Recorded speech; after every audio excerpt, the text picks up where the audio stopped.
Chapter 11, Concern from Afar. Everything was ready. My father first wrote the two big characters Yang Tian on the jade piece with freshly ground cinnabar. Then he wrote Yang Tian's birth date in smaller characters. When all the words were written, the jade piece emitted a milky white light. As time passed, the light became stronger and stronger, until it reached its peak, and the jade piece turned into a white jade book. When the book cover made of white jade is opened, each page is as soft as paper, as thin as a cicada's wing, as restrained as jade, and contains a divine light. It is extremely strange. Yang Wen had obviously anticipated this, and he gently turned the white jade book to the first page before solemnly making way. Seeing his father's series of operations, Yang Tian naturally understood what to do. Full of confidence, he didn't waste any words, picked up the cinnabar pen, and after a little thought, he began to draw spots. In a short while, a lifelike bowtruckle appeared on the paper. Yang Tian put down the cinnabar pen, but saw countless green energies around him entering the first page, and the page underwent tremendous changes. The originally blank background was automatically replaced by a corner of the forest, and the bowtruckle seemed to come alive, moving through the trees in the forest and having a lot of fun. In the upper left corner of the page, a dark green word gradually emerged. After all the changes were completed, the whole book began to emit a milky white light again. The white jade book closed automatically without wind and turned back into a piece of white jade the size of a palm. But Yang Tian clearly felt that a burst of energy was bred in the milky white light on the white jade, shooting into the distance like a sharp sword and disappearing in an instant. "It's done," the father said with a trembling voice, and patted Yang Tian's shoulder heavily, making the little guy grimace in pain. Yang Wen felt awkward when he found out, and quickly changed the subject. "The next thing you want to draw is the niffler. I've already prepared it, and I'll get it for you right away." "Well, can I analyze the evil bird next?" Yang Tian thought of his own situation and quickly refused. "It's not a big problem, but why?" Yang Wen was puzzled. "Nothing much, I just got inspired after seeing the evil bird that day. I have a connection with it." Yang Wen didn't think much about it and turned around to prepare for Yang Tian.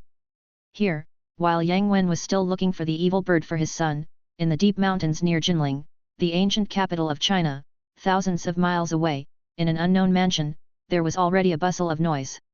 When Yang Tian drew the tree protecting Hunchback in the white jade book and it was recognized and recorded in the white jade book, the sound of wooden fish knocking suddenly rang out in the ancestral hall in the deep house which was originally empty, accompanied by the rippling sound of bells. The sound was faint, but everyone in the old house could hear it clearly. In the main hall of the house, the old man who was lazily leaning on the armchair and drinking by himself heard the noise and was shocked by the depressed aura all over his body. His eyes were wide open, like copper bells, and he looked unbelievable. The old man hurriedly got up and walked out with drunken steps. His steps seemed slow but were actually fast. In just 2 or 3 steps, he arrived at the ancestral hall a few dozen meters away. The old man lit 3 sticks of incense, knelt 3 times and kowtowed 9 times, and then inserted the incense into the incense burner. The moment the ambergris was inserted into the incense burner, it burned rapidly. After a while, the incense table was already filled with smoke. The old man looked carefully and saw the image of a young man gradually emerging from the smoke, but his face was extremely blurry and could not be seen clearly at all. But underneath the entire cloud of smoke appeared the boy's name and date of birth.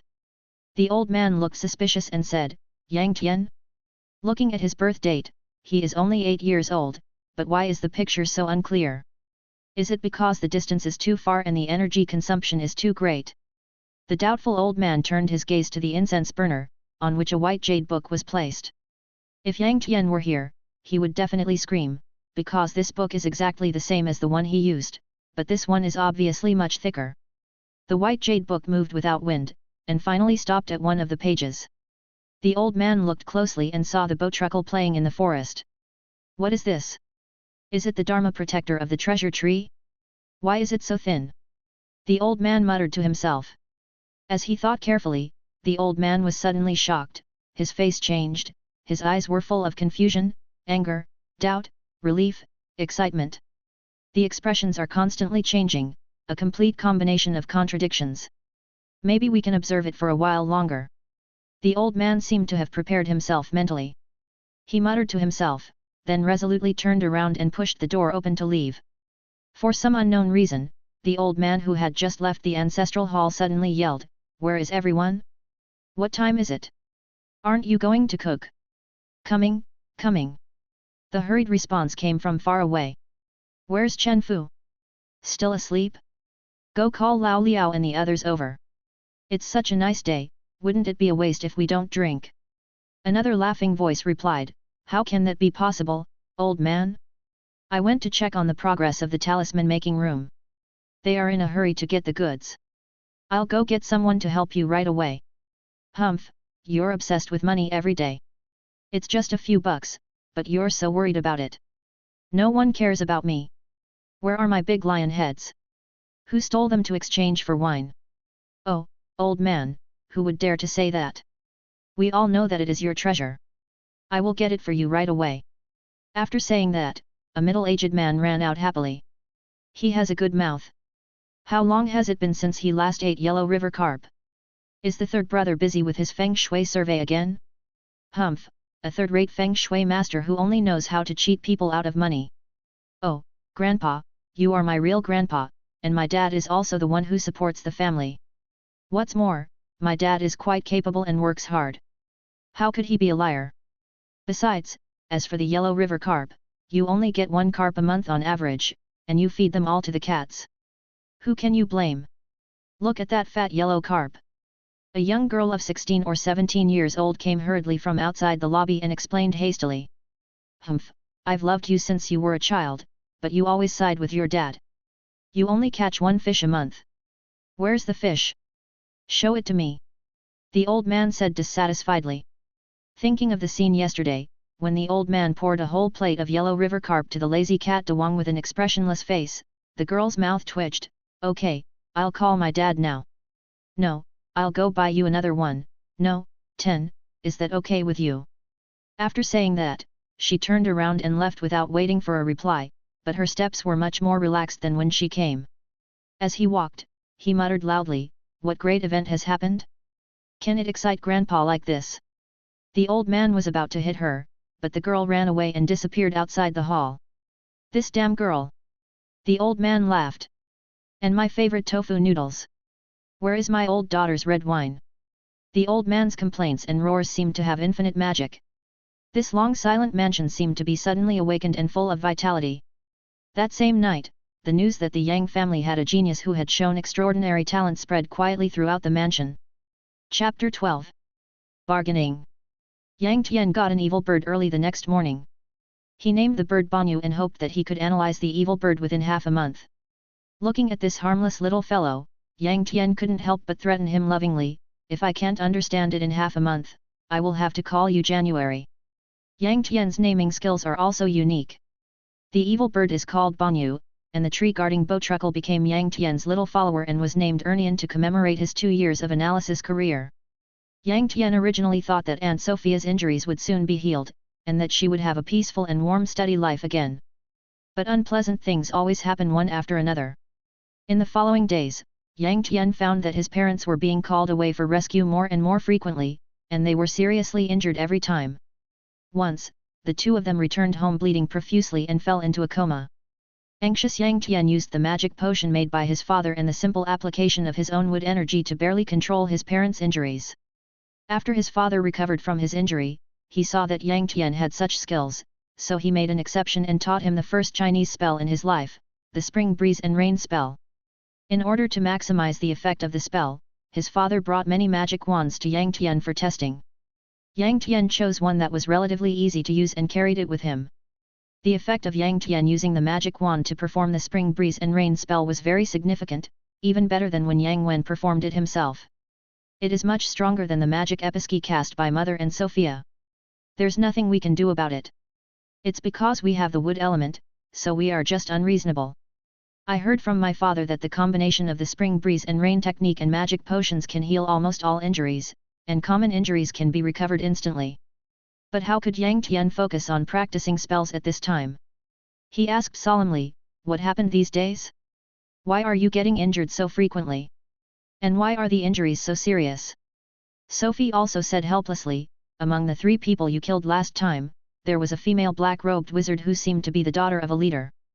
This has stirred up a hornet's nest. They have been searching for us frantically during this period of time, and even hired some spies to get information about us. They want to kill us all.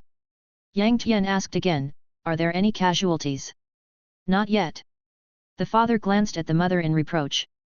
These are not things you should worry about. Your high starting point does not mean that you are very strong now.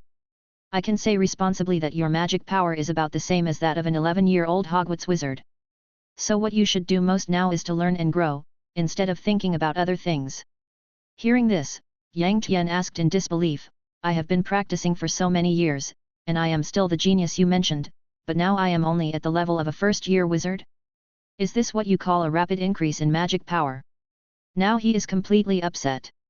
He thought the higher the threshold, the greater the reward. What the hell is this? The magic of an 8-year-old is equivalent to the magic of an 11-year-old. What's going on?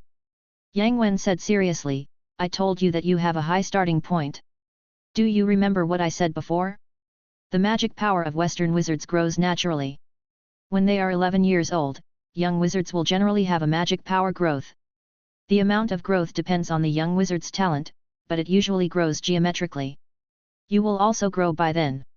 Also, when they are in their 3rd or 4th year, the little wizards will experience another increase in magic power, and so will you. But there is one thing you need to pay attention to, your base numbers are completely different, and this is your advantage. Do you understand what I mean? Hearing this, Yang Tian was completely relieved, but he insisted, although I don't have magic power, I can be a battlefield healer. My healing skills are the best among you. With my joining, our ability to withstand attacks and our endurance will be greatly improved. And I am just hiding behind you. If I get hurt, then you. Before she could finish her words, Sophie interrupted her firmly, saying, wizards fight on the move, and magic is even more bizarre. There is no place on the battlefield that is absolutely safe. It's not as simple as you say. In a word, it's impossible. Yang Tian refused to give in and said, I don't care. If you are safe, I have no problem with that. But what is the situation now? One more person means one more chance of survival. I don't want you to. At this point, Yang Tian was a little speechless. After more than 8 years of living together, this family bond was hard to give up. Besides, you all know that my strength has improved so quickly. I'm not exaggerating. It took me less than a month to finish the painting of the evil bird. Come on, if you can finish the painting of the evil bird within a month, I will make the decision and allow you to join. My father said in a firm tone, with a look of disbelief on his face. Are you crazy? The mother was furious and shouted at Yang Wen frantically. 1 month? I'm not crazy, he is.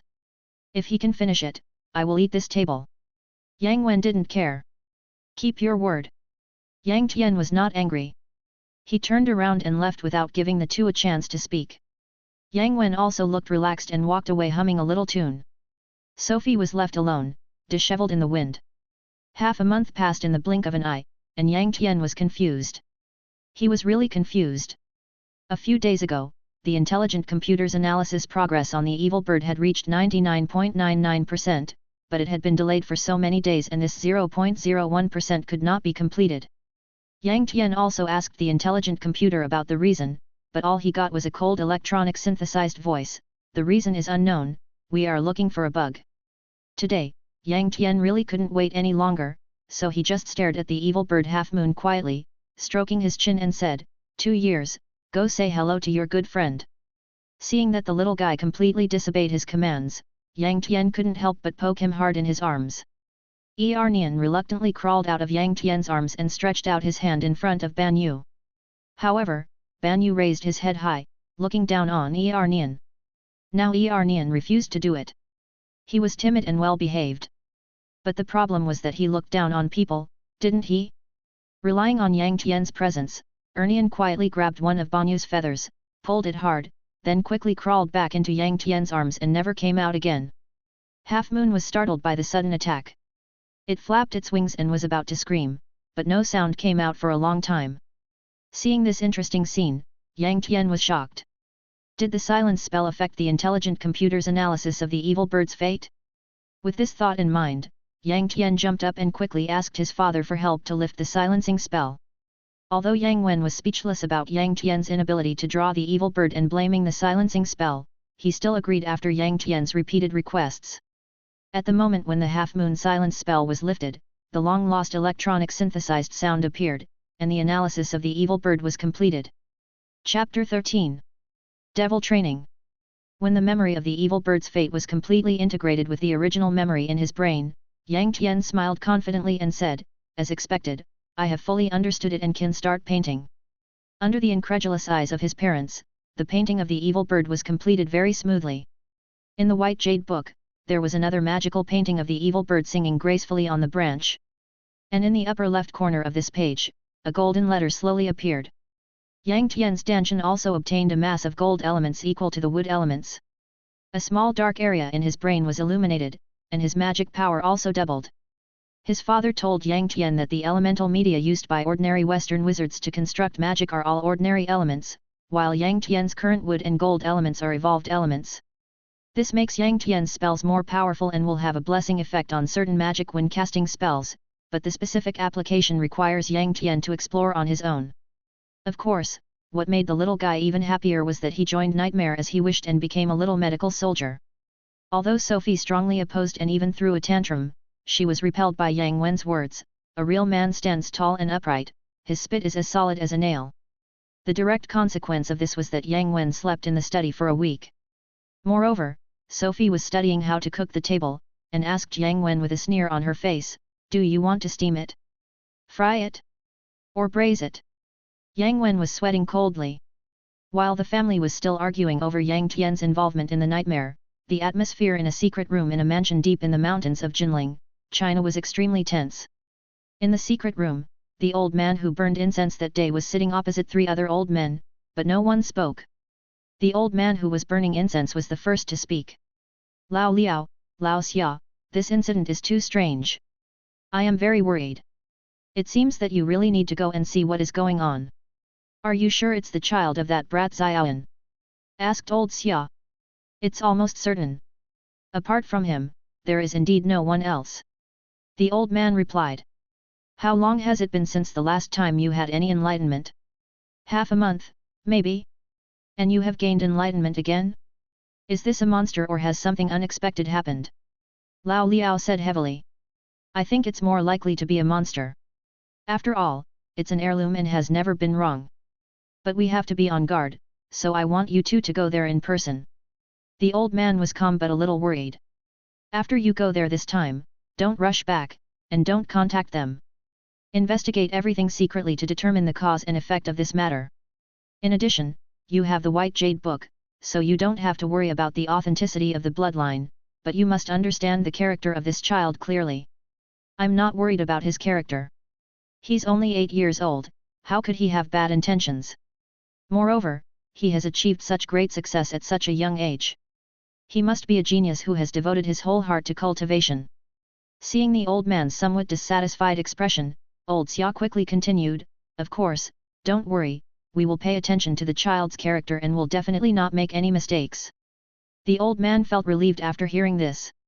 He hesitated for a moment before saying bitterly, and that bastard, let's see if he's dead. Hearing this, the atmosphere became stagnant, and Lao Liao advised, in fact, we can't blame him entirely for what happened back then. Humph, stop making excuses for him. If he wasn't stubborn, ignorant, and arrogant, would he have been able to kidnap Dickon and Xiaomi and run away from home to travel the world when his strength was so low? He even ran away abroad. He is to blame for the tragic deaths of Dickon and Xiaomi. They were the only children of Lao Li and Lao Xiao. When the old man got angry, he slammed the table. Old Xiao and old Li never blamed Xiao Wen.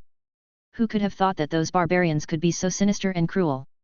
Old Liao was very sad. After a pause, he said in a deep voice, besides, that child is Xiaoyan's own flesh and blood. If you treat his father like this, the child will probably not agree. Humph, what's wrong with that? Ask that bastard if he should do this? Ask him if he has any complaints? Ask him if he has the nerve to come back. Xiao Wen is a man of integrity. He will naturally not say anything when he is expelled from the Yang family. But you have to consider the child too. How will you introduce them when the ceremony of recognizing your ancestors is held? Who is the father and who is the mother? Neither of them is in the family tree. What will the child think, and what will the other families and factions think? Old Xiao advised repeatedly. Hearing this, the old man's anger stagnated, but there was a hint of hope hidden in his angry expression as he said, "The Yang family is very strict about rules. Before the age of 25, anyone who has completed the 5 elements of qi cultivation, regardless of whether they are legitimate or illegitimate, will be moved into the main branch. The direct descendants of the 3 generations above and below will be pardoned regardless of any previous crimes they have committed. If this kid really has this ability, I don't need to tell him, the family rules will do. If he can't do it, then it's his own fault." 25 years old? Are you kidding? Look at the speed, 6 years will be done, why will it take so long? Old Liao's face was full of joy. This is the first time in all these years that the old man has agreed to Xiaoyan's return. It seems that his genius grandson is still useful. The old man smiled broadly upon hearing this, and was quite proud of himself, but he still managed to remain calm and said, "Don't be so quick to praise me, it will be better if you really do it." After saying this, he deliberately straightened his expression, but the slightly upturned corners of his mouth completely betrayed the old man's mood. "By the way, Lao Diao, when you go to the Tian Shan Mountains to station, you must protect the Tian Shan snow silkworm. According to the child's speed, it may be useful in a few years. Alas, I don't know what the child's character is like and what choice he will make." The old man gave another order. Lao Diao, who had been silent all the time, stood up immediately after hearing the order, clasped his hands, nodded solemnly, and did not say a word from beginning to end. After discussing for a while, everyone dispersed. Lao Diao hurried to Tianshan, while Lao Liao and Lao Xia also packed their bags and hurriedly started their journey to London. On the other hand, Yang Tian has suffered a lot these days.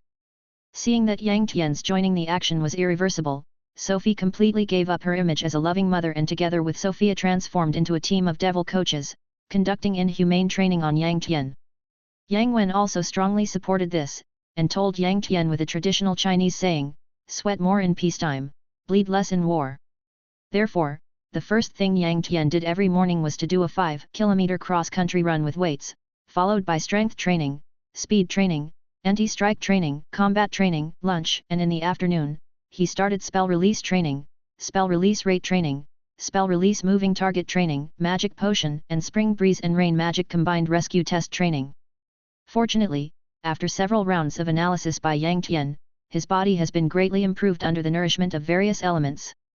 In particular, the successful secondary analysis of the wood element greatly improved Yang Tian's recovery ability. The successful secondary analysis of gold elements greatly increased Yang Tian's reaction speed. Otherwise, Yang Tian would have collapsed long ago.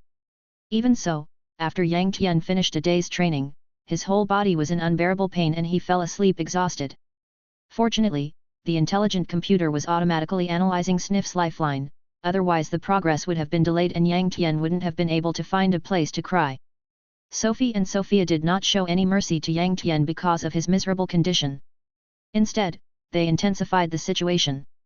Even though they couldn't bear it anymore and tears welled up in their eyes, they still gritted their teeth and insisted on not stopping.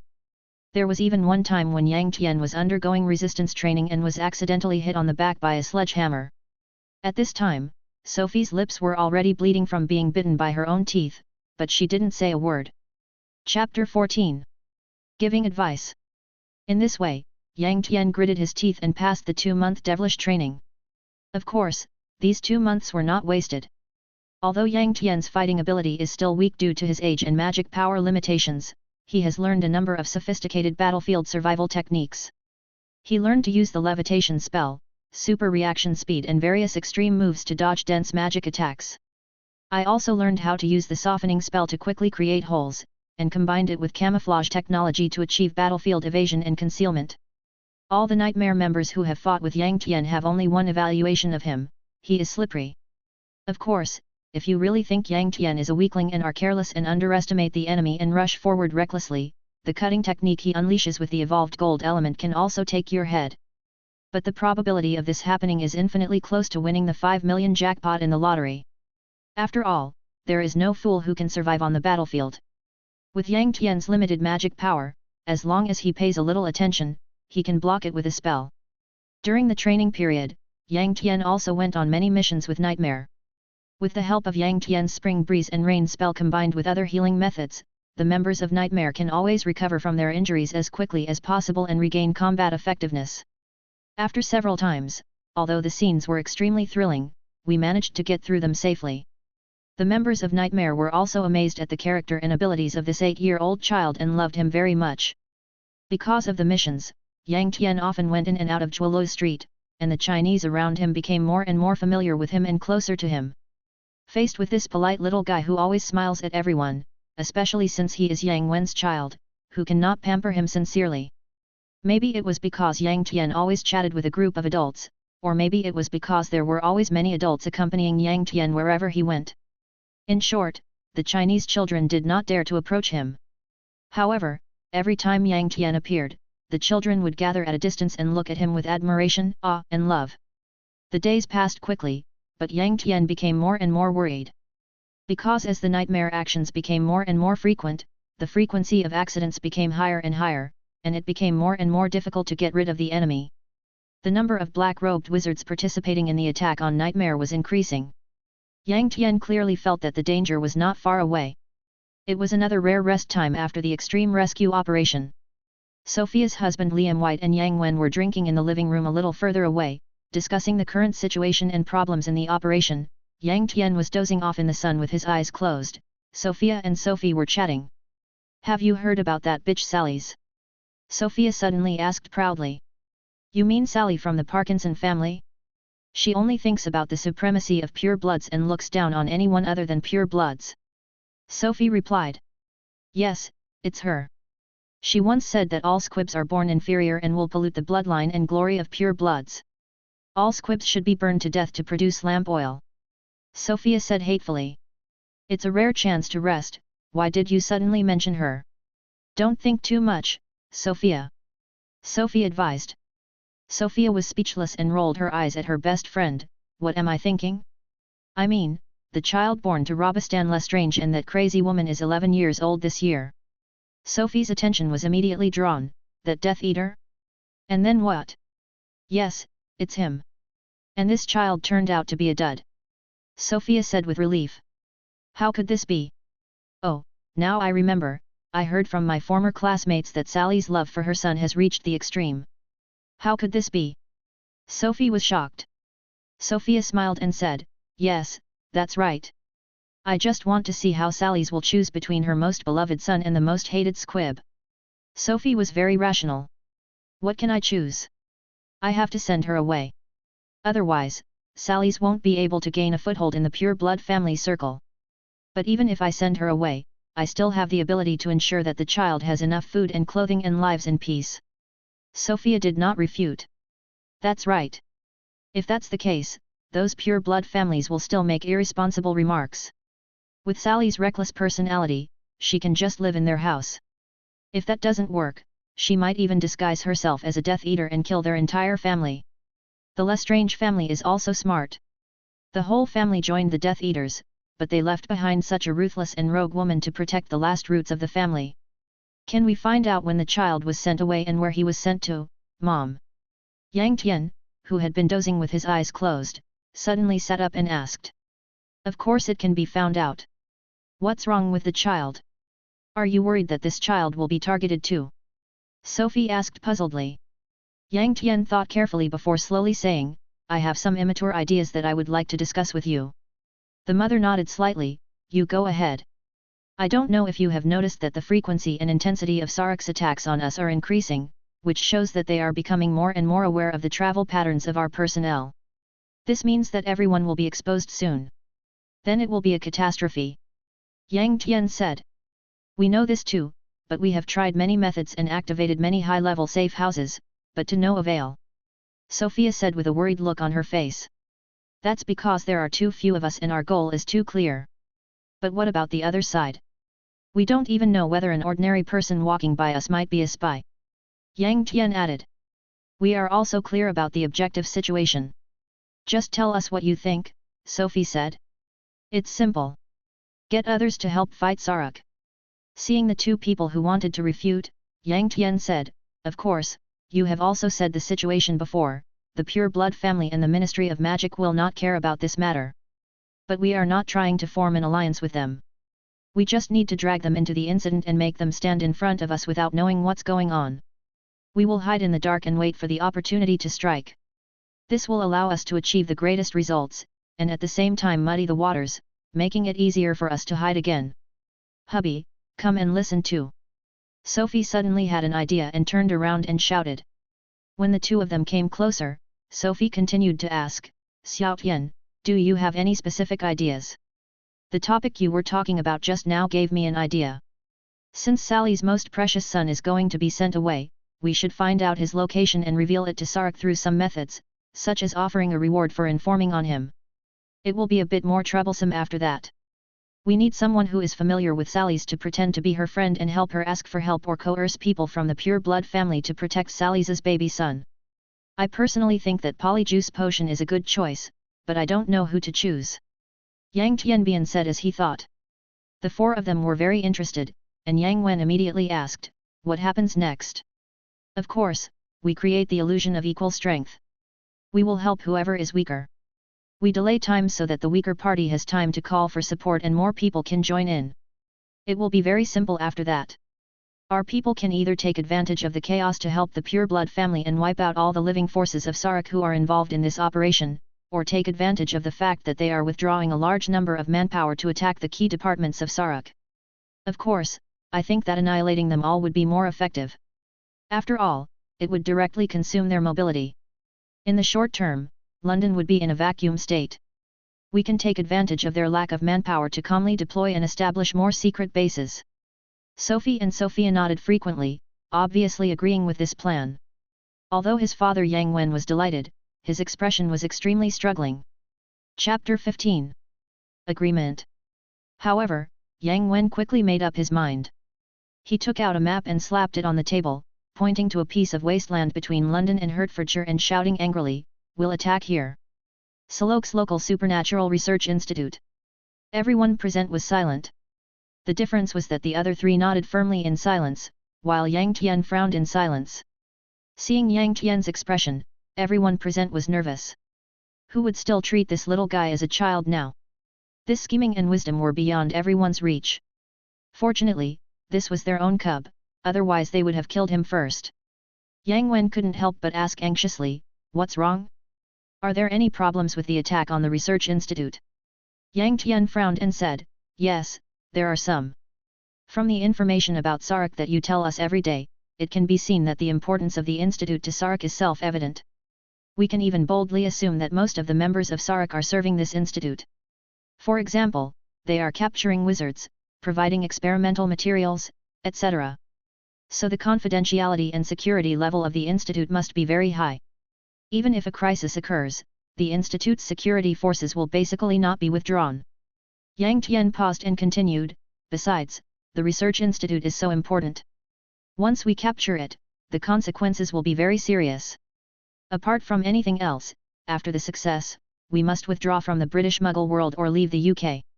Everyone frowned and pondered the pros and cons.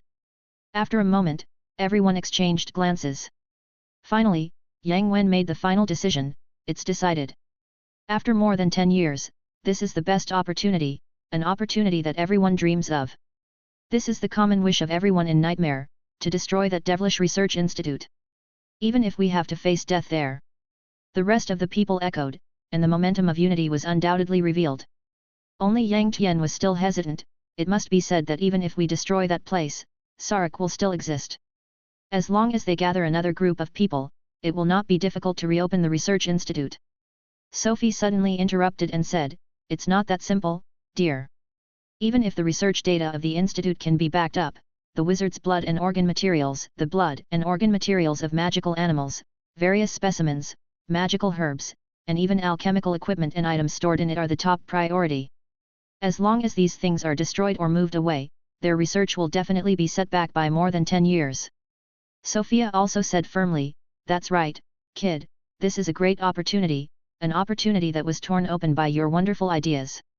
Maybe except for this opportunity, it will be difficult for us to encounter similar opportunities in our lifetime. The people in Nightmare are all guys who have a blood feud with Sarek and the Institute. As long as the news is told to everyone, I think no one will hesitate at all, and no one will care about their lives. You are all too pessimistic. As long as we can muddy the waters as planned, I can create such opportunities in the future. You should believe me. Everyone should think clearly. If all the members of Nightmare die, who will stop Sarek in the future? Yang Tian argued. Okay, Xiao Tian, we all understand your idea, but how can we be willing not to give such a good opportunity a try? And what if the fight between the purebloods and Sarek gets too serious and the research institute is moved? This is news I got by chance. Yang Wen said solemnly. Hearing everyone say this, Yang Tian smiled helplessly. Okay, I understand. If that's the case, then that's the only way. But there are 3 conditions you must agree to. Otherwise, not only will I not help you, I will definitely make trouble for you. I came up with the plan. If I don't help you improve it, but instead try to sabotage its weak points, believe me, the result will definitely not be what you want to see. Yang Wen waved his hand and said, tell me about it. Yang Tian said, first, I must participate in the operation, including the final attack on the research institute. I must be by your side. This is impossible. You're still a child. Sophie roared before Yang Tian finished speaking. However, Yang Tian refused to give in and stared firmly at Sophie and Yang Wen. Yang Wen thought about it for a while and said solemnly, no problem, I agree. Do you know what you are saying? Sophie roared at Yang Wen like a lioness, her eyes full of disbelief and anger. Don't worry, dear, I know what to do. Yang Wen said firmly. What do you think? I don't agree. Sophie insisted. Yang Wen was unmoved. Let's talk about the second point. If I find that things are impossible during the attack on the research institute, you must obey my orders and withdraw in time. Yang Tian stated the second requirement. Hearing this, Yang Wen was very dissatisfied and wanted to argue out loud in indignation. Yang Tian immediately added, Father, you just said that the entire Nightmare team has a blood feud with Sarek. I can imagine how impulsive and crazy you will be when you enter the institute. I also know that you are not afraid of death. But have you ever thought about this? If everyone is happy for a while, but the final result is that we are all wiped out, but the institute does not suffer much loss, can you accept this result? Yang Wen pondered for a while, and finally nodded slowly, but still added, I can agree to this request, but you must have sufficient reasons to convince me. I don't want to give up this great opportunity because of a little loss. Faced with his father's stubbornness, Yang Tian had no choice but to give in. He could feel the determination and resolve of several people. After calming down, Yang Tian continued, Third, if we are lucky enough to destroy the institute, the evacuation must be carried out according to the minimum standards I mentioned. We must temporarily withdraw from the British Muggle world, or withdraw from the British mainland. In addition, I also want to have a good talk with you about the future development of Nightmare. Yang Wen smiled at this request. No problem, I have no objection to this. If we can really take over the institute, it will be worth dying for. Why worry about where to retreat? By then, the Muggle world will be turned upside down. We are not stupid and not afraid of death. If we don't run, are we waiting to be caught and killed? After a pause, Yang Wen said with emotion, You are a good kid. Have you completely inherited the brain of that old guy? Look at the look in his eyes, he is exactly like him, and his main feature is to have a plan that is perfect for everything. I can't learn all these twists and turns. As he said this, he sighed as if it was a matter of course. This made Yang Tian stunned. Well, before he could even come up with an excuse to pretend to be stupid for today's plan, his father had already given him a perfect reason. Genetics could explain everything. Seeing that the father and son had reached an agreement, the mother looked at Yang Wen coldly, said nothing, and turned away. Yang Wen just smiled, patted Yang Tian on the shoulder, and left the room with a few people. Chapter 16, Crazy Preparations. In the following days, the residents at 2122nd Chuolo Street became extremely busy. It had now become the command center and combat preparation center for the operation, and all members of Nightmare were gathered in the residence to arrange their tasks. The transmission of intelligence, the holding of meetings, and the addition of details gradually led to a huge and complete plan taking shape. Combat potions, first aid potions, alchemical equipment, C4 explosives, and other strategic materials were fully prepared. But in Yang Tian's opinion, taking these things to the Dragon's Den and the Tiger's Lair was simply courting death. Fortunately, Father Yang Wen showed his confidence. Talismans. When Yang Tian first saw these weird talismans drawn on cinnabar yellow paper, he didn't care much for them.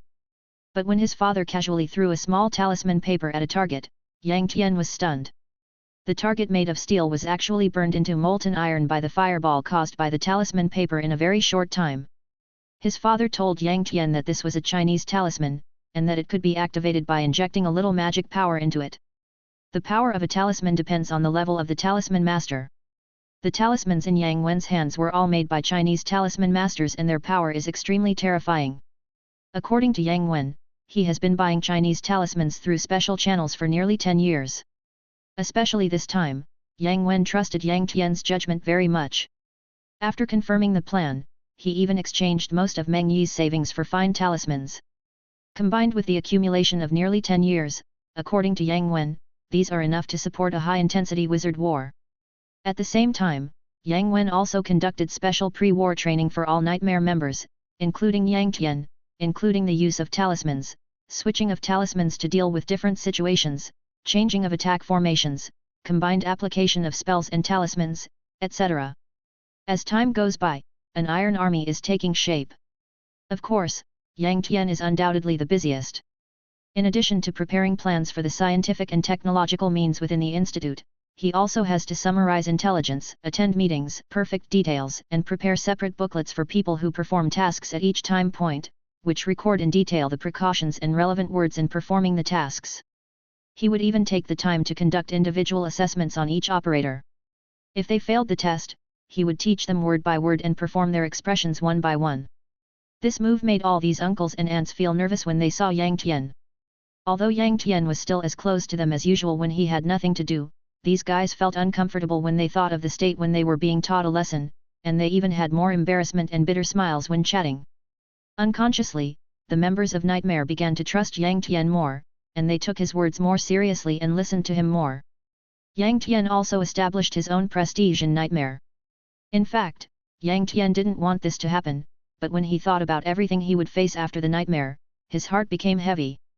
For this operation, he had already done his best and used the calculations of 2 lifetimes to the extreme. Every night, he would repeatedly recall whether he had missed anything or was not fully prepared. He even prepared contingency plans for various emergencies every day. In this way, time passed quickly, and a month passed quickly in this intense busyness. 19896821/22. Half an hour later, 5 black-robed wizards wearing nightmare symbols appeared on Zhuoluo Street. If you look closely, you will find that one of the black-robed wizards is very short. The next moment, the crowd disappeared. At the same time, 5 figures suddenly appeared in front of a remote and dilapidated 2-story building on Nancy Sman Street. After a brief observation of the surroundings, the 5 of them went straight into the small building. They greeted the brothers on guard along the way and soon arrived at a room on the south side of the 2nd floor. Without knocking, the 5 people pushed the door open and walked in. In the room, a middle-aged woman sat on the side of the bed with a depressed look, in a daze. Seeing several people coming in, the woman was stunned at first, then she stood up with a wry smile and limped towards them. It was not until this moment that the middle-aged woman's face was completely revealed to everyone. Half of her face still had charm, while the other half was rotten, looking extremely hideous. The middle-aged woman asked helplessly, "You are here? It seems that your action is about to begin? What else do you need me to do?" The leading black-robed wizard took off his hood upon hearing this, revealing Sophie's beautiful face. She smiled and replied, "Yes, Kira, the operation is about to begin. I came here to ask my dear senior sister if there are any details that you have inadvertently forgotten or deliberately concealed. You don't want your dear junior sister to encounter any accidents during this operation, do you?" The middle-aged woman named Kayla smiled helplessly again. "Come on, Sophie, what secrets do I have that you don't know? Verita Serum, Legilimency, you have done everything you can." After a pause, Kayla said solemnly, "And my irreparable injuries were caused by those bastards. My family was also killed in the so-called accident they created. I hate these scumbags as much as you do. And you saved my life 3 months ago. Although I am not a good person, I also have a bottom line. I really have no reason to hurt you, right?" After they exchanged affirmative glances, Sophie finally made up her mind, "Let's get started. Kayla, I need some of your hair now." As he spoke, he already had a dose of polyjuice potion in his hand. A few minutes later, except for a black-robed wizard who accompanied Kayla, the other 4 people quickly disappeared. In the northwest of Leicestershire, East Midlands, England, in a quiet oasis, there is a luxurious but decadent aristocratic manor. Due to its remote location, this place has become sparsely populated. But today, the appearance of a middle-aged witch broke the original tranquility here. But the middle-aged witch was seen limping slowly towards them. She seemed to be in extreme physical discomfort. She moved with great difficulty, as if she would fall to the ground at any time. After some struggle, she finally moved to the gate of the manor. Just as she was about to knock on the door, a house elf suddenly appeared and stood in front of the witch. It looked up at the witch in front of it, but was startled by the witch's face. But it did not say much, but nodded slightly and said, "Dear wizard lady, please inform your name and purpose." After all, the manor of the great Lestrange family is not something that anyone can approach at will. The witch seemed to have not expected to be treated like this.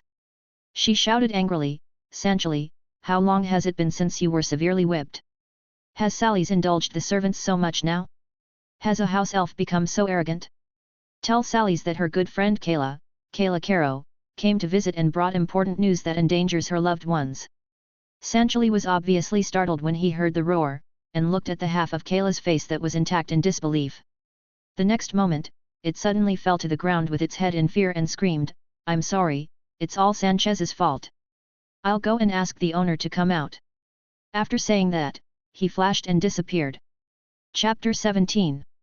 Plan unfolds. A few minutes later, the roar of a sturdy lady came slowly from far away. "Sanchali, is it the delicious food that makes your memory decline? Or has your brain been eaten by a troll? You can't even recognize people. Do you know? A guest of a pure-blood family was treated so rudely by a stupid and low-class house elf like you. If it gets out, people will say that the Lestrange family has no manners, do you know?" Then, there were the sounds of Sanchali screaming, crying, confessing, and apologizing.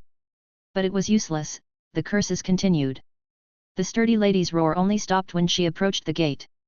The door opened, and a woman with dark brown hair and a body as strong as a lioness appeared in front of Kayla. She raised her chin slightly, looked down, and looked as if she was keeping people at a distance. After a quick look, Sally said proudly, "Dear Kira, long time no see. Oh, Merlin, how did you become like this? But anyway, let's talk inside." Hearing this, Kayla nodded slightly, followed behind Sally's with an unpleasant look on her face, and walked away slowly with a staggering step. In the luxurious study, Sally finally asked Kayla to sit down and asked casually, "What would you like to drink?" "Black tea, right?" Kayla answered casually. "Then today we will taste the black tea provided by Darlingford Manor. This tea is made from the small-leafed Chinese tea tree that grows at higher altitudes and in a cool and dry climate. After picking, it is lightly fermented and processed at low temperatures to retain its elegance and complexity." Sally spoke proudly to show her profound knowledge. Kayla just nodded slightly and said nothing more. After a while, Sanchali respectfully placed the tea on the table for both of them, bowed deeply, and left the room. "What's wrong, Kayla? You look so dead. I heard that you and your dead husband had an accident. He died and you disappeared. But how did you become like this? Where is your beauty that you are so proud of?" Speaking of this, Sally's mouth curled up with a gloating look. After adjusting her expression, she continued, "If you have anything to say, you can tell me. After all, the Lestrange family and my Parkinson family are still quite powerful. You should also understand my status among the pure-blood families. It is different from yours, a declining family. Otherwise, you wouldn't have come to me, right? That's enough, Sally. I really consider you a friend, so I came here to tell you the news. Since you think this way, I'll leave. I'm waiting for the day when you cry." Kayla stood up angrily. Seeing that Kayla's behavior was not fake, Sally quickly stood up and grabbed Kayla. "Come on, honey, you know me, I don't think about what I say, let's have a good chat, you know I mean no harm." After Kayla was forced to sit down, Sally asked hurriedly, "What's the matter? Tell me in detail. What else could it be? It's your precious son's business." Kayla replied coldly. Upon hearing this, Sally stared at Kayla viciously and said, "Are you here to laugh at me for having a son who is a squib?" But Kayla said disdainfully, "I told you, Sally, we are friends. I am not that boring. I came to tell you that your baby son's life is in danger. Although he is a dud, I don't think you want him to die or disappear inexplicably, right? Sally's didn't relax, she still stared at Kayla and said, "Tell me." Kira said with hatred, "Do you know how my husband died? Do you know how I got these injuries? It was not an accident. It was a group of dark wizards hired by someone unknown. They created the illusion of an accident to capture lone wizards. In that battle, my husband was killed directly, and I fell into their hands. What followed was inhuman torture. It's not surprising that he turned out like this." When she said this, Kayla couldn't help but shivering. Sally asked impatiently, "But what does this have to do with my son's life or death? A few days ago, just a few days before this group of dark wizards were going to hand us over to the buyer, they failed in an abduction operation. Their defense was insufficient that night, and I took the opportunity to escape, but unexpectedly heard them planning how to kidnap Clive Lestrange." Kayla paused here. But before Sally could ask further, she continued, "The location for preparation is 417 Cobb Street." Hearing this, Sally's color changed immediately and she stood up suddenly, like an angry lioness. It took Sally several minutes to control her emotions. She stared at Kayla expressionlessly and finally said, "Okay, I understand. It seems that we need to find a new place for Colliver to live."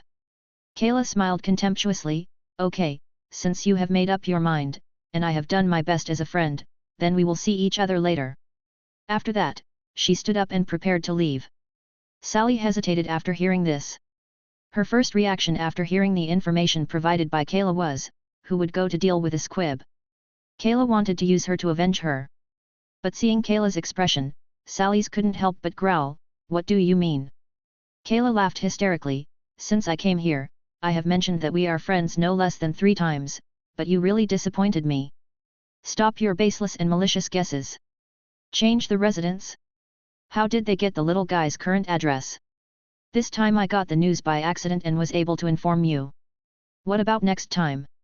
This is a countermeasure that only a pig's brain can come up with, right?" After saying that, Kayla turned and left without hesitation. Sally hugged Kayla tightly, but kept saying, "Don't tell me you don't want revenge." "Revenge?" Kayla's voice suddenly rose 3 degrees. "I want revenge. I wish they were dead, but how can I take revenge? Do you have the ability to help me take revenge? The number of people I saw during my captivity alone was no less than 20. They worked in perfect harmony with each other, like an army. With you? Or with those fence-sitters who escaped Azkaban by relying on gold galleons? If revenge is really needed, only the great Dark Lord can do it. With you? Haha." The merciless ridicule did not anger Sally's, but made her trust Kayla even more. "Okay, Kayla, I was wrong before, this time I want to listen to your thoughts seriously." Kayla frowned and said, "Actually, there is no good idea. The best way is to take your child back to the manor." Sally thought about it carefully but shook her head. "This is difficult. You know, the glory of the pure blood family cannot be tarnished. The Lestrange family and the Parkinson family still have to behave themselves. If we really do this, the 2 families will become laughingstocks and will no longer be able to gain a foothold in the pure blood family circle. I can't bear this responsibility." Kayla thought carefully for a while before saying, "Then we can only give him a ruthless blow." Chapter 18. Reaching an agreement. Sally was obviously not surprised by this proposal, and said calmly, "Tell me about your specific ideas." Kira said, "Find a way to gather all the pure blood families together, either by coercion or bribery, to form a large team and fight them. If we win, there is no need to say anything, all problems will be solved. Even if we lose, we must let the other side know that this is a tough nut to crack, and then they will let go. Even if it doesn't have a deterrent effect in the end, at least it will let other families know that there is such a crisis, and it will give you a sufficient reason to keep your son in this manner." After listening to Kayla's thoughts, Sally sneered and said, "To put it bluntly, you just want the entire pure blood family to avenge you. You have a good plan. I know you too well, Kayla. Why are you still pretending to be a sister?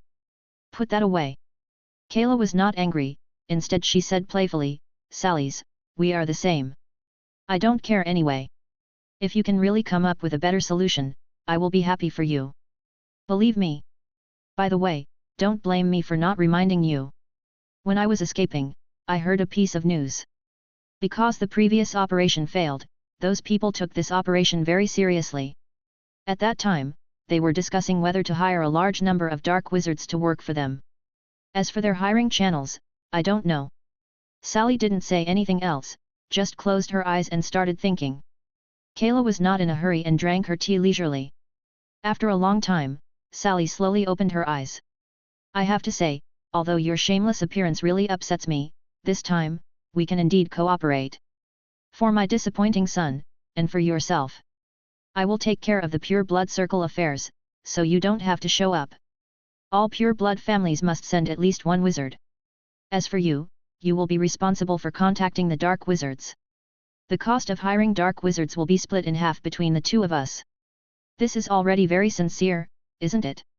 Kira laughed sarcastically upon hearing this. Come on, Sally, are you kidding me? Let's be sincere. Don't you know what the situation is now? The top fighters of all the pure blood families are in Azkaban. How much combat power do the remaining people have? How many manpower can they mobilize? To put it bluntly, they are not as good as some battle-hardened dark wizards. Sally was furious when she heard this and asked, so what do you want? Kira said calmly, all the pure blood families that can be contacted must come forward. Those with people must provide people, and those with money must provide money. Hire people. Dark wizards, all that can be called. By the way, werewolves are a good choice. What's the name of their leader? Fenrir Greyback.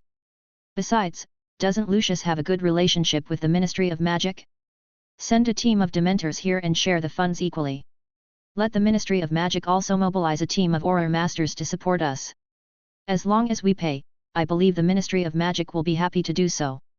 You should also think about whether there is any other combat power that can be used by us. Sally was completely shocked. Are you serious? Is the other party really that difficult to deal with? But why would such a group of people focus on a squib? Looking at the calm Kira, she asked suspiciously, could it be that you have offended someone you shouldn't have offended, and you want to use our knives to kill the person you want to get rid of? Kira sneered, Sally's, I'm really worried about your IQ. In the British wizarding world right now, who is the person that shouldn't be provoked? Dumbledore or the Ministry of Magic? Would they let go of the power in their hands and instead kidnap people? After a pause, Kayla changed the subject and said bitterly, as for your question, why those people targeted me and Caulifetter, I also want to know. What I overheard was just their idle chat. Based on the comprehensive information, they are human traffickers who specialize in trafficking wizards and wizard descendants. Of course, squibs are also descendants of wizards and are equally valuable. As for their use, how would I know? And I don't know what you're thinking. We're just preparing for a rainy day and arranging guards. We didn't let you start fighting right away. If those people really weren't going after Caulifetter, we could just hide in the dark and not clash with them, right? Upon hearing this, Sally's completely let down her guard. The two gathered their minds and began to seriously discuss countermeasures. It was not until it was getting dark that Kayla left the manor alone. Kayla staggered slowly, crossing peaks and ridges along the way, and stopped only when she entered a canyon. She carefully observed the surrounding environment first, and after finding nothing unusual, she turned a corner and entered an abandoned wooden house. After that, she sat in the house and closed her eyes to rest. Half an hour later, rustling sounds came from far away, and 3 black wizard robes with nightmare symbols gathered in the wooden house from different directions. The particularly short black-robed wizard took off his hood, revealing Yang Tian's delicate and handsome face. He smiled and walked quickly forward and said, "Don't worry, no one is following us." Then he asked, "How long will the compound medicine last?" "It should be time soon. Sally's is too difficult to deal with. If I hadn't used the excuse of going to the bathroom to get another dose of polyjuice potion, I would have been exposed." As she spoke, Kira's image and figure had gradually distorted, turning back into Sophie's beautiful appearance. Yang Tian asked, "How is it, mother, is everything going well?" "It went smoothly. Fortunately, we have made various contingency plans during this period. Sally's has been testing her repeatedly. Mainly because it is hard for her to believe that someone would catch and sell duds. Perhaps only by telling her the real situation of Salok will she believe it completely," Sophie said helplessly. "But this is exactly the point that cannot be said. Pure blood families have more or less some connection with the Muggle political and business circles. If the pure blood family knew that all this was done by the Muggle government agencies, then through some exchange of interests, perhaps disputes could be avoided and the child could be saved. Then our goal would not be achieved at all. Yang Tian said with a wry smile. Upon hearing this, everyone nodded in agreement. At this moment, Yang Tian suddenly hesitated and asked, Mother, there is a question I have wanted to ask for a long time. Are you sure that Sark is directly under the Mughal government? Would the Mughal government be so crazy? If this practice is exposed, it is equivalent to directly declaring war.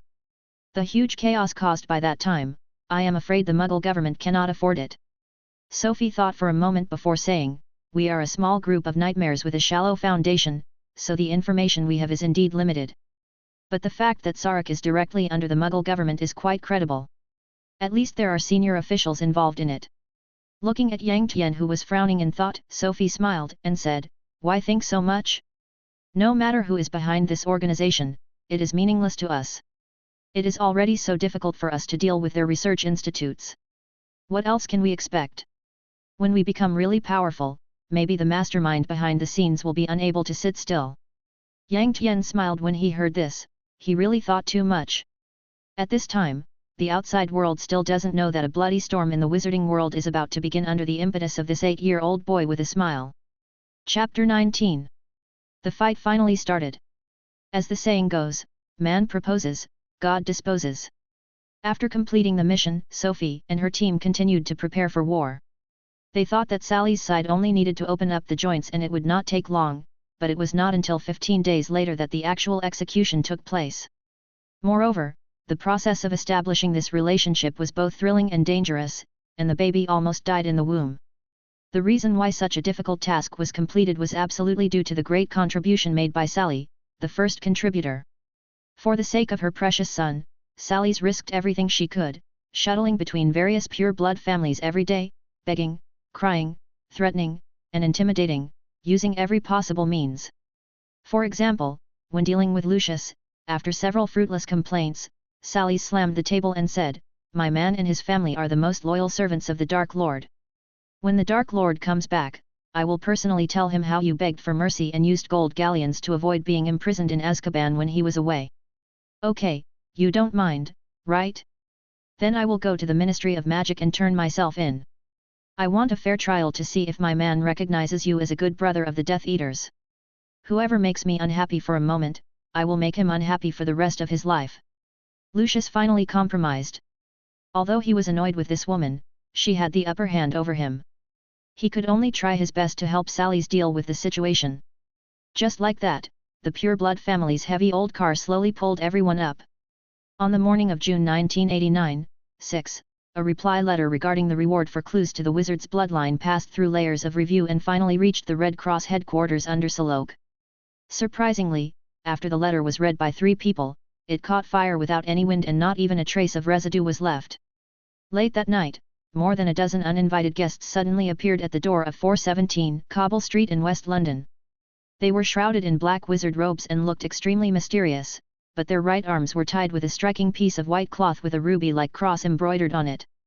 10 people were left to guard around the house, while several other black-robed wizards quietly entered the house.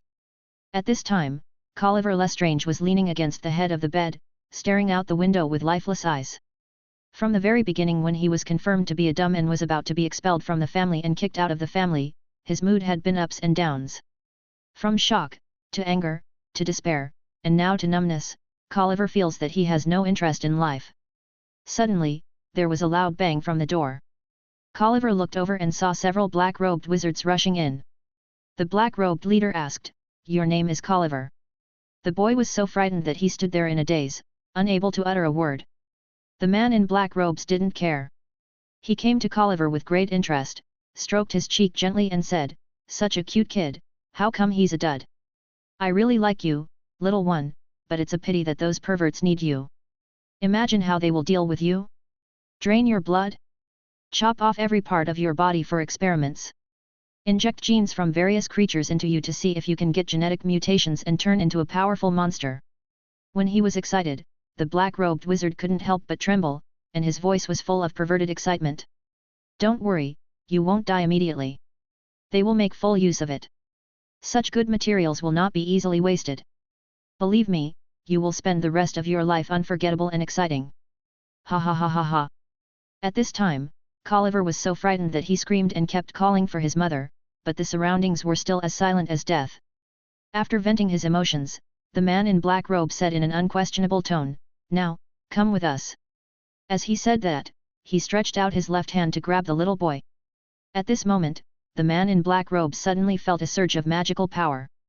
After all, he had been through many battles, and after sensing the danger, he instinctively reached for his wand with his right hand, and immediately retracted his left hand. Unfortunately, it was too slow, and the black-robed wizard's left little finger was separated from his palm in an instant. But he didn't seem to care at all, and didn't even cry out in pain. Instead, he waved his wand in his right hand and cast a spell in the direction of Colliver. Suddenly, Colliver floated up like a feather and flew to a corner of the bedroom. After a moment, he landed behind a sturdy female wizard, who was Sally's. At this time, Sally's face was already filled with madness, and she shouted hysterically, "What are you waiting for? Are you waiting for me to invite you to Azkaban for a day trip? Why don't you kill them now?" The explosive shouts were like signal guns. The originally empty room was suddenly filled with noise. 7 or 8 wizards suddenly appeared and launched frantic attacks on several black-robed wizards. The leading man in black robe had already retreated the moment he cast the spell. He had no intention of hitting the little boy, he just wanted to divert the attackers' attention. At this time, he had come behind his teammates, and naturally he was calm. He did not panic when he saw that the other side was outnumbered. Under his command, several team members fought back in an orderly manner, which relieved a lot of pressure. Taking advantage of this opportunity, the leading black-robed man took out a purple bead and squeezed it lightly. A purple protective shield unfolded inside the bead, covering all the team members. With this barrier, the black-robed wizards felt much more at ease. After all, this protective shield could defend against most attacking magic except the Avada Kedavra. The leading black-robed wizard made a prompt decision and whispered the word "move." Several team members immediately put their free hands on the black-robed leader, who quickly released a spell, but nothing happened after a few seconds. "Damn it, there's an anti-apparition spell!" The leading black-robed man cursed. He did not hesitate any longer, took out a piece of white crystal and threw it at the wall behind him. Suddenly, a dazzling white light appeared, explosions were heard, and the wall actually exploded. The black-robed wizards cooperated with each other and quickly got out of the explosion. Their tacit understanding was really amazing. But the people in the house were a little dumbfounded. They were clearly trapped in a jar, but how could they escape in the blink of an eye? Sally didn't care about that. She shouted outside the house, "Stop them!" After saying that, he threw Colliver to the house elf Sanchali and rushed out first. The 10 black-robed wizards on guard outside the house obviously heard the noise. They left 4 of them to guard the gate, and the remaining 6 rushed straight into the house to meet their teammates. The several black-robed wizards who rushed out were very decisive. They found that although the enemies were surrounding them, their clothes were not uniform. The few of them worked in unison and attacked the few elegantly dressed people on the far left. According to their experience, people with money and status were generally unlikely to fight to the death. As expected, several noble lords were suddenly attacked by a fierce spell. They saw one of the black-robed wizards was about to throw something at them, so they dodged without thinking. The black-robed wizards all laughed and rushed straight through the loophole while resisting the evil curse behind them. In the blink of an eye, Sally's earth-shattering roar came over, "You are a bunch of cowardly losers, what's the use of you? If you don't fight hard, I will make you pay." Chapter 20. The more you hit, the more people you get. The noble lords blushed upon hearing this, and the number of spells they cast at the black-robed wizards suddenly doubled. The black-robed wizards were helpless and had to activate 2 more defensive shields to narrowly block all the attacks. Several people took advantage of this opportunity and rushed forward. However, a strange scene occurred. Although the besieging wizards intensified their spell attacks, they kept a considerable distance from the black-robed wizards. This also made the black-robed wizards confused. Could it be that fear of death has reached this point? There was no time to think about it before they turned the corner of the corridor. But before they could breathe a sigh of relief, the temperature around them suddenly dropped sharply, the light became dim, and some people's teeth even began to chatter. One of them just looked up and growled in fear, "Dementors! Why are they here? Calm down and rush out." The leading black-robed wizard tried to calm everyone down. However, it was useless. Their movements gradually became stiffer and their strength gradually weakened. The black-robed wizard who had just screamed in fear fainted. At the moment when they were stunned, the various spells of the besieging wizards were already approaching. In the explosion, 3 more people screamed and fell to the ground, and it was unknown whether they were dead or alive. The black-robed leader suddenly went crazy and threw out several white crystals. A series of violent explosions followed. In the blink of an eye, 4 or 5 wizards chasing in the front were blown away, and the 4 black-robed wizards who fell to the ground were directly blown into rags. Just as the besieging party was preparing to kill the leading black-robed man in one fell swoop, 6 black-robed wizards who came to rescue finally arrived. The Dementors were right in front of them, so they didn't dare to stay any longer and had to desperately pull the black-robed leader and run outside. At the cost of sacrificing 2 more people, the black-robed wizards finally retreated from the house while fighting. But after retreating, the leading man in black robe was even more dumbfounded. There were actually spells flying outside. The 4 people who stayed behind could only rely on the cover of the surrounding buildings to hold on. The rich combat experience made the black-robed wizards not panic. They all looked for the most advantageous positions to hold on and wait for help. The leading black-robed man also sent out 3 spells in a row to signal for help. Looking at the 3 bright red fireworks flying into the sky, the besieging wizards suddenly felt something was wrong and they suddenly increased the frequency of their attacks. Suddenly, flames appeared everywhere and loud explosions sounded continuously. The situation was critical, and the black-robed wizards were really trying their best. They kept casting spells and using all kinds of life-saving methods as if they were free. They even threw out several rare alchemical props, and only then they were able to block the attack. But there were too many people involved in the siege, including hired dark wizards wrapped in black wizard robes, with their faces covered and looking sinister. These dark wizards were unscrupulous, and the Green Avada Kedavra curse came in an instant with just a move of their hands. 2 fists were no match for 4 men, and in just a few minutes, 2 more black-robed wizards died under the siege. The besiegers were in high spirits and were about to press on to gain victory. A nightmare member who was mixed in the crowd suddenly shouted, "Pay attention to the darkness, the enemy reinforcements are coming." While shouting, he cast a spell towards the darkness diagonally behind him. An alert companion quickly sent a high-level fluorescent flash towards the darkness. When the illumination left the wand and flew towards the darkness, he saw more than 20 black-robed wizards in the same attire lurking and observing the situation. The nightmare member who was mixed in the crowd recruiting black-robed wizards shouted first, "Don't let anyone go, kill them all." While speaking, he laughed wildly and cast spells at the lurking black-robed wizards. With the first move, naturally countless people followed suit and launched the attack. The newly arrived black-robed wizards didn't waste any time. With tacit cooperation and the help of alchemical equipment, they moved closer to the black-robed wizards who were waiting for rescue in an orderly manner. The battle, which had been suspended due to the unexpected shouting, started again, and it was even more frenzied than before. Seeing the newly joined black-robed wizards advancing with unstoppable force, Yang Wen became completely annoyed. He threw out 3 talismans, which exploded directly in the black-robed wizards' team, taking away 3 lives directly. This is not the end. Yang Wen, disguised as a hired dark wizard, laughed arrogantly and said, "Look at these masters. It's okay that they can't wave their wands, but they are reluctant to use even an alchemical weapon. Have these families fallen into such decline now? Ha ha ha ha." The endless ridicule attracted many people to follow suit and laugh. The pure blood family members were furious when they heard this. Lucius even looked at the direction of the voice viciously, and at the same time threw a small heart as black as ink into the team of black-robed wizards. I saw black fog rising suddenly, and black rays sprayed out in a fan shape. 7 or 8 black-robed wizards were hit by the rays and fell to the ground seriously injured. 2 of them had one stabbed directly in the heart, and the other was shot in the head, dead beyond death. The battle became intense as soon as it started, and the black-robed wizard had to fire the rescue signal spell again and again. Sally, who was fighting in the distance, saw everything, and at this moment there was a smug and evil smile on her face. Although the number of these dark wizards that Kira found was small, their combat ability was really not to be underestimated, and they had strong observation skills, and most importantly, they were willing to invest. It seemed that it would be better to maintain a friendly relationship with Kira in the future. In fact, she had long been dissatisfied with the behavior of these pure-blood wizards who did not work hard, but as they were allies, she could not say much. Now that she was ridiculed by the hired dark wizard, she felt very relieved. However, When Sally saw the rising distress signal spell, her heart sank, and she shouted impatiently, "Hurry up and completely eliminate these scums!" With the shout, the spell she cast became even more fierce. But the distress signal was not fireworks after all, and the war gradually escalated.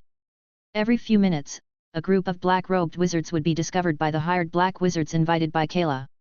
Although they could focus their fire on them, the advantage in numbers was gradually being wiped out by the black-robed wizards.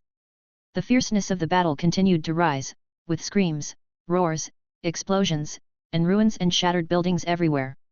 Fortunately, the besieging party had Dementors in charge. In this battle, Dementors undoubtedly played a huge role. I don't know what kind of experiences these black-robed wizards have had. Their reactions were extremely huge when the Dementors launched an attack to suck their happiness, as if the limited happiness they already had was completely drained away. Most black-robed wizards would be stunned for a moment under the attack of Dementors, and a very small number of black-robed wizards would even faint directly. Although the battlefield situation was not favorable for the black-robed wizards, the rescue teams were gathering more and more, and the strength of both sides was quietly changing. After several rounds of reinforcements, the number has reached nearly 200. In the next round of reinforcements, a green-robed wizard led 50 people to the battlefield, finally stabilized the situation, and launched a powerful counterattack. The green-robed wizard's robe was of the same style as his subordinates, except for the color. On the white cloth bound on his right arm was embroidered a bat with bared fangs and claws. As soon as he entered the battlefield, the green-robed wizard launched a large-scale attack spell. Wherever his wand pointed, huge meteorites fell from the sky, killing more than a dozen besieging wizards in an instant.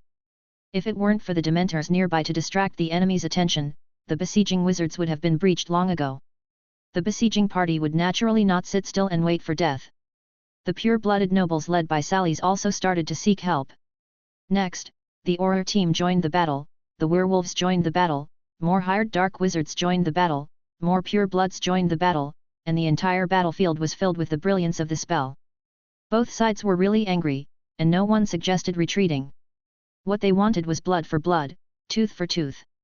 While both sides were constantly executing the tactics of adding fuel to the fire, no one noticed in the tragic battlefield that a dozen hired black wizards quietly retreated under the cover of night, and when they were alone, they ran away quickly.